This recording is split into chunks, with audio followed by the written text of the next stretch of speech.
আমাদের সময় অনেক সময় আমরা যখন খেলাফতের কথা বলি, ইসলামের রাজ কায়েম করার কথা বলি, অনেক মানুষ এই কাফেরদের মতো, রোম সম্রাটদের মতো, পারস্য সম্রাটদের মতো হাসতে পারে আর মনে মনে বলতে পারে, হুজুররা বলে দেশ চালায় ফেলবে।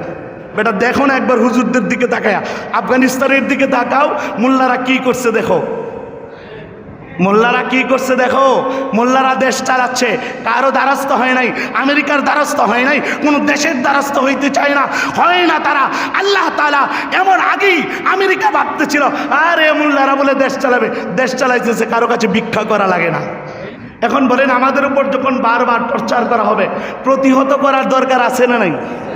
আমাদের উপর বারবার যখন আন্দোলন আমাদের উপর চেপিয়ে দেওয়া হয়, জুলুমের স্টিমরোলার চালানো হয়, তখন প্রতিহত করার দরকার আছে না নাই?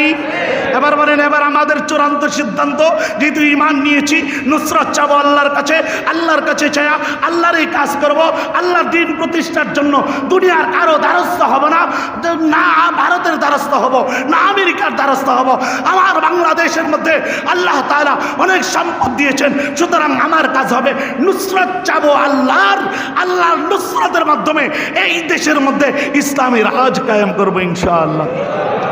আমাদের এই কথাটাকে অনেকে হাসির পাত্র বানাতে পারে। কোরআনুল কারীমে একটা সূরা আছে, সূরাতুর রুম। সূরার নাম কি? সূরাতুর রুম। 21 নম্বর বাড়ায়। ওই সূরাতুর রুমের মধ্যে যখন রাসূল করিম সাল্লাল্লাহু আলাইহি ওয়াসাল্লাম রোমের ব্যাপারে আলোচনা করেছিলেন, রোম পারস্য এটা মুসলমানদের হাতে আসবে। রোম পারস্য যখন মুসলমানদের হাতে আসবে, এই খবর যখন এরা শুনেছিল, কাফের মুশরিক বেঈমানেরা যখন শুনেছিল, রোমবাসীরা শুনেছিল, পারস্যবাসীরা শুনেছিল, শোনার পরে এরা হাসতেছিল। এরার কোনো কিছুই নাই, অস্ত্র নাই, অমুক নাই, তমুক নাই, সুবহানাল্লাহ পরে, আলহামদুলিল্লাহ পরে, এরা বলে রোম আর পারস্য নিয়ে নিবে। হাসি মজাক করেছিল। আমাদের সময় অনেক সময় আমরা যখন খেলাফতের কথা বলি, ইসলামের রাজ কায়েম করার কথা বলি, অনেক মানুষ এই কাফেরদের মতো, রোম সম্রাটদের মতো, পারস্য সম্রাটদের মতো হাসতে পারে আর মনে মনে বলতে পারে, হুজুররা বলে দেশ চালায় ফেলবে, হুজুররা দেশ চালায় ফেলবো। বেটা দেখো না একবার হুজুরদের দিকে তাকায়া, আফগানিস্তানের দিকে তাকাও, মোল্লারা কি করছে দেখো, মোল্লারা কি করছে দেখো। মোল্লারা দেশ চালাচ্ছে, কারো দ্বারস্থ হয় নাই, আমেরিকার দ্বারস্থ হয় নাই, কোনো দেশের দ্বারস্থ হইতে চায় না, হয় না তারা। আল্লাহ তাআলা এমন আগেই আমেরিকা ভাবতেছিল আরে মোল্লারা বলে দেশ চালাবে, দেশ চালাইতেছে, কারো কাছে ভিক্ষা করা লাগে না। এবার বলেন আমরা তাদের উত্তরসূরি কি না? এই সন্তানগুলো দেওবন্দি, দেওবন্দের সন্তানেরা, দেওবন্দ মাদ্রাসার ছাত্র, এই কওমি মাদ্রাসার ছাত্র, এরা দেশ চালাইতেছে। আরে বেটা তোমরা কি মনে করো ওলামায়ে কেরাম দেশ চালানোর ক্ষমতা রাখে?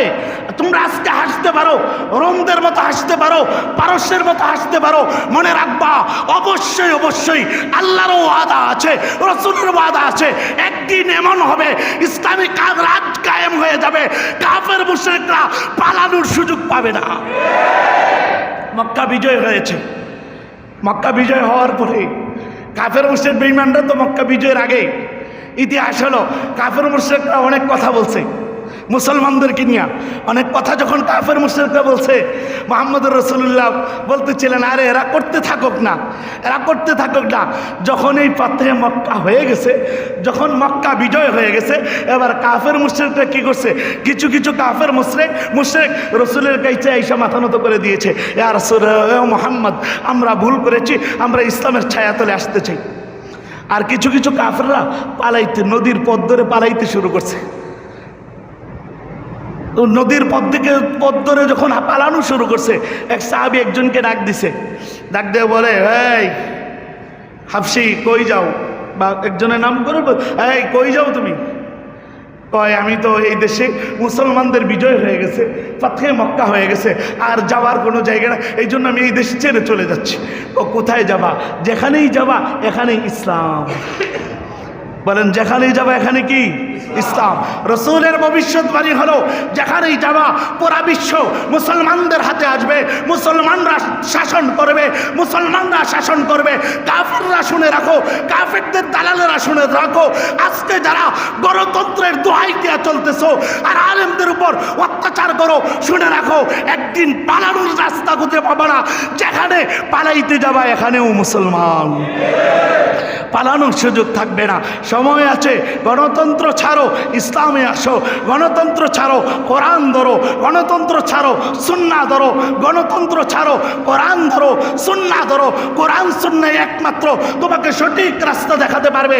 কোরআনুল কারীমে আল্লাহ বলেন, ফামান তাবিআ হুদায়া ফালা খাউফুন আলাইহিম ওয়ালা হুম ইয়াহজানুন, যে আমার পথের অনুসরণ করবে তার ভয়ও হবে না, চিন্তার কোনো কারণ হবে না। সুতরাং সুস্পষ্ট ভাষায় বলে দিচ্ছি, কোরআন ধরো, হাদিস ধরো, সুন্নাহ ধরো।